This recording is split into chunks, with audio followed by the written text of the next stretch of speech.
All right, I'm excited today to walk you through an example of our automation at DevZero. So at DevZero, we're focused on optimizing Kubernetes clusters, both at the node level and workload level. Today, I'm going to show you a little bit how to do that at the workload level, what various components you can use. There's two main things we're going to run through. I'm going to walk through policies, and policies are ways that you can group workloads and apply an automation policy to them so that everything in that bucket gets automation applied to it. And then we're going to go through and optimize a single workload and see how requests change over time as automation is applied. So we will start by looking at what a policy is. We'll come in here, and this is our optimization window where you would create policies, edit policies, and things like that. We'll click the optimize button. And so first thing we want to do is select a group of workloads. I'll pick pre-production, and then we give you the ability to select by namespace, workload type, label, names, regex, and have a negative filter as well. So let's see, let's maybe not pick cube system. We can pick DevZero. And you can see here all the various workloads that are in the pre-production cluster, as well as the DevZero namespace. So we go set optimization policy. There's a few different types. There's moderate, rapid, and normalized. And then those are basically how aggressive you want to be on how quickly you change a workload size and how far you change the workload size. We have a blog post and documentation on exactly what that means, but that's notionally how you can think about it. And then the options here are using our live migration with checkpoint and restore, which means that when workloads are moved or adjusted, there is no downtime because we snapshot the entire process into memory and adjust resources and then start it back up. So we'll do rapid. We're not actually going to apply these.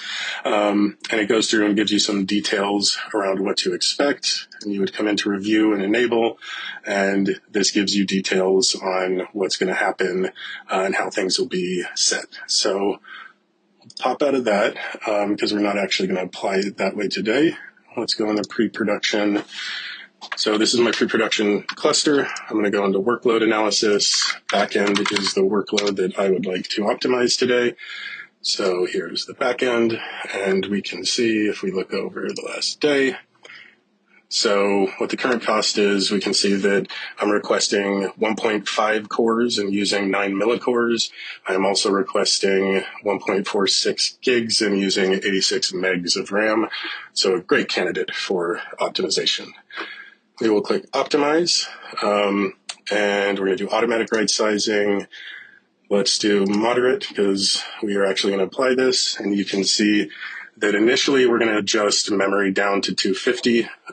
What you'll expect to see is over the next 5, 10, 15 minutes, you're going to see changes in this graph where we adjust and then we make sure the pod is healthy. We adjust again all the way until we get down to what we think is the floor for a balanced workload resizing. So you will see a little bit of a delay because I'm not going to ask you to sit here for 15 minutes while this goes through. But I will go ahead and click optimize workload. And yeah, we'll check back here in a second once everything has been applied and I can show you what it looks like. Okay, so we're back, and I want to kind of summarize what you're seeing here. So this was the backend workload that we optimized. You can see these little green data points are points in time when we applied automation. And as a reminder, we started it at 1.5 cores, and over about 30 minutes got down to 200 millicores. We started at 1.46 gigabytes of RAM, and over the same time period got down to 0.2 gigabytes of RAM. And so what happened here is every 5 minutes, we adjust the workload based on recommendations. We make sure it's healthy. We then continue to decrease these values until we get down to our floor on what we think is a safe and reasonable recommendation for CPU and memory. The spikes you see on the graph, since we didn't select live migration with snapshotting, this is when we recreated a pod and then removed the old pod.